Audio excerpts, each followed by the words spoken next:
তুমি এখান থেকে চলে যাও। এত সহজে চলে যাওয়ার জন্য আমি আসি। এবং তুমি বুঝতে পারছো না, আমার পরিবারকে বিপদে ফেলে তাদেরকে কষ্ট দিয়ে আমি তোমার সাথে থাকতে পারবো না। তুমি এখান থেকে যাও। থাকতে পারবো না তো এতদিন ছিল কেন? হ্যাঁ, পরিবারকে কষ্ট আমি দিই নাই, পরিবারের অসম্মান আমি করি নাই। কেন করছি জানো? কারণ আমি তোমাকে ভালোবাসি এবং আমি জানি তুমিও আমাকে আমি ভালোবাসি না, তুমি চলে যাও এখান থেকে। বাসো না? আমি বাসি না, তুমি বাসো না? সত্যি বাসো না?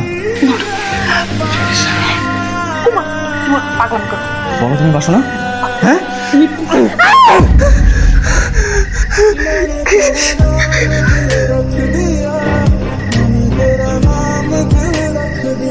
সাহস করতে কে পাই আমার ভাতিজের দিকে তাকানো? আমরা কি একই ধর্মের? এই সম্পর্ক সমাজে মানবো? আমরা দুজন দুজনের ভালোবাসি। ভালোবাসোস না?